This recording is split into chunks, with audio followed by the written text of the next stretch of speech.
நம்மால் நேற்றை சரி செய்ய முடியாது, ஆனால் நாளையை உருவாக்க முடியும். நீங்கள் பொருளை ஈட்டுவது நலமாய் வாழ்வதற்கு, மன அழுத்தத்தினால் உங்களை நீங்களே அழிப்பதற்கல்ல. உங்கள் வருங்காலத்தை பற்றி கவலைப்படாதீர்கள். உங்கள் நிகழ்காலத்தில் நல்ல விதமாக செயல்பட்டால் உங்கள் வருங்காலம் தன்னால் மலரும்.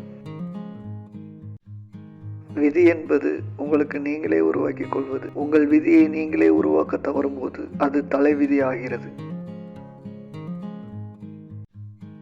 உங்கள் வாழ்க்கையில் குறிப்பாக கசப்பான விஷயங்கள் நிகழ்ந்திருந்தால் நீங்கள் விவேகமானவராக மாற வேண்டும், காயப்பட்டவராக அல்ல. சவாலான சூழ்நிலைகள் எழும்போதுதான் மனிதர்கள் சாதாரணமாக தாங்கள் இருக்கும் நிலையை விட மேன்மையான நிலைக்கு உயர முடியும்.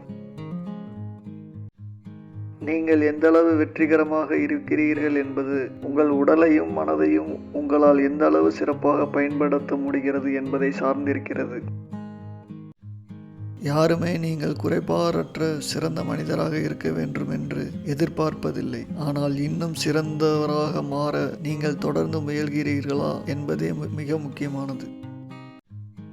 உறுதியான மனிதருக்கு தோல்வி என்றும் எதுவுமே இல்லை. போகும் பாதையில் கற்றுக்கொள்ள பாடங்கள் மட்டுமே உள்ளன.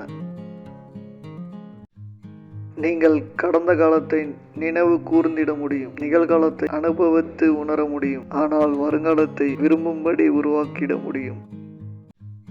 நீங்கள் ஆனந்தமாகவோ துக்கமாகவோ இருப்பதை வேறொருவரால் முடிவு செய்ய இயன்றால் அதுவல்லவா இருப்பதிலேயே மோசமான அடிமைத்தனம். உங்களுக்குள் நீங்கள் நல்ல சமநிலையுடன் இருக்கும்போது மட்டும்தான் உங்கள் புத்திசாலித்தனம், திறமை மற்றும் ஆற்றல் முழுமையாக வெளிப்படும். உங்கள் மனதை நீங்கள் ஆட்டிவிக்க வேண்டும், உங்கள் மனம் உங்களை ஆட்டிவிக்க கூடாது. தனி மனிதர்களிடம் மாற்றம் ஏற்படுத்தாமல் உலகில் மாற்றம் ஏற்படுத்த முடியாது.